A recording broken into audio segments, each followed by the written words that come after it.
Hi, students. Welcome to this last video module of session 9. So, in this sixth module, we have completed 5 modules in this session. So, the sixth module is all about different phases of innovation and implementation of innovations, how it happens. So, that we will discuss. So the previous the five the modules were focused on a discussion of various issues related to innovations, right?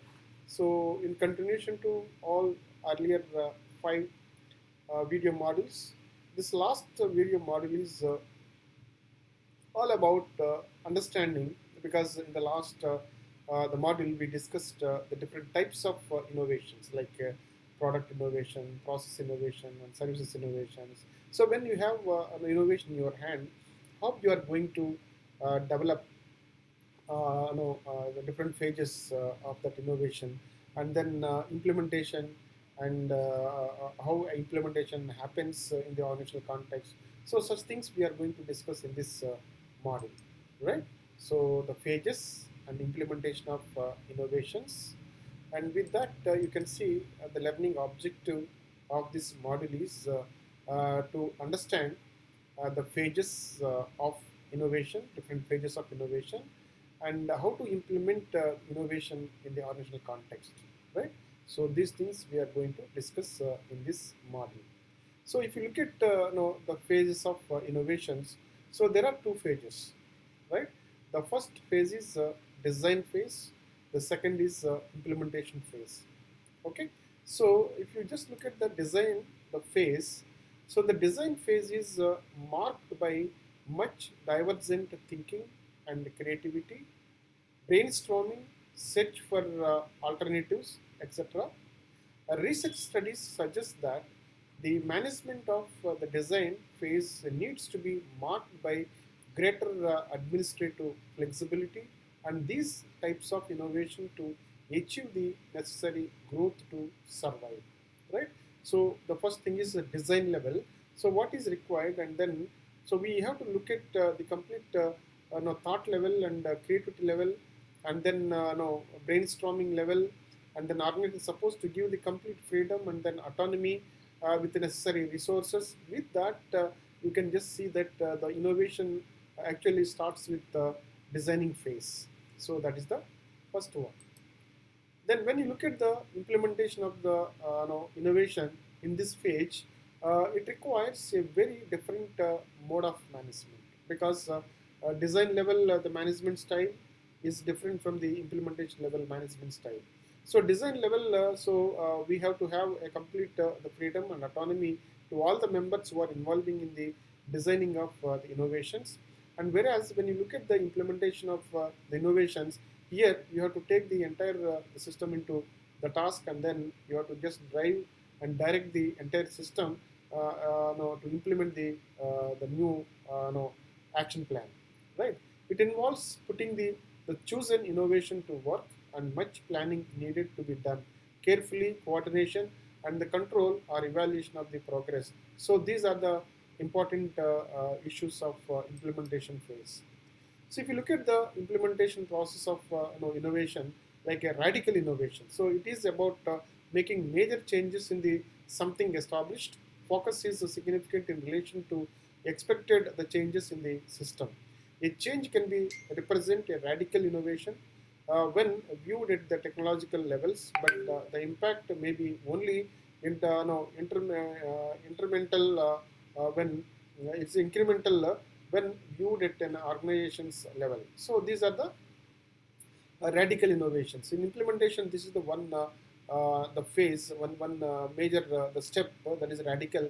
So completely bringing the new change in the existing the system, right? So the another important thing is incremental innovation, the implementation process of innovation incremental level. It is less ambitious in its scope and offers the less potential for return for the organization, and but consequently you can see that associated risks are much less. So it consists of smaller endeavors, making them easier to manage than their larger innovation. So incremental level, slowly, so step by step, they just start implementing and then inducing the innovations in the existing systems. So unlike radical innovations where you are completely replacing the new thing with the old new thing in place of the old practices, but it is different, right? In that context, you can see that incremental and then radical innovations look like preparing for the future growth, they create a new market niche and enhance the efficiency, increase the quarterly profit. Like you'll find all these various aspects at the organization level. You can see that the market leadership and then radical or whatever it is. So you'll find that so this kind of replacing the old system and introducing the new system so has its own advantages in the market.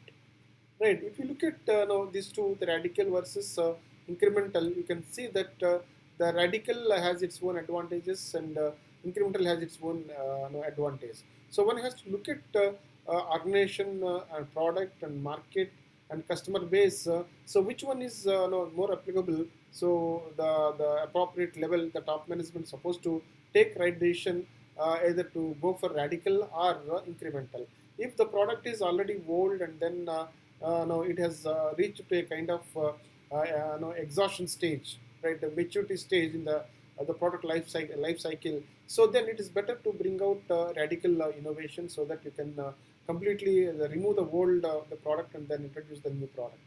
So, for example, if the product is no, still has its own potential in the market, and replacing has its own disadvantage, and in that case, so you can go for the incremental innovation so that you can just slowly introduce the new features and then you can add value to the existing product and then you can just retain your the market and then satisfy the customers. So this way you can see that both are important, but one has to see that the depends on the market, the gauge in the market and the product life cycle.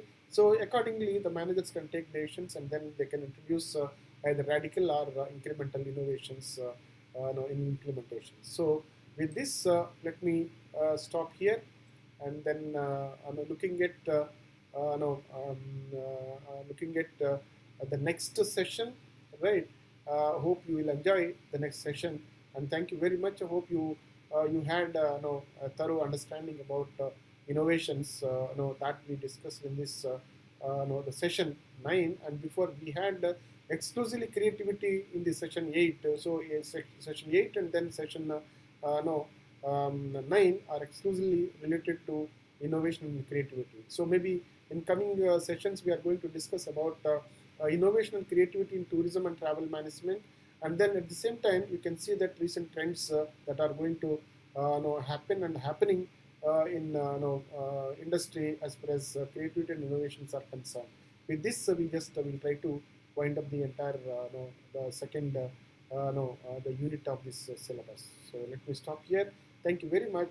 Looking forward to meet you in the next session 10 video so that we are going to discuss in the coming modules. So thank you very much.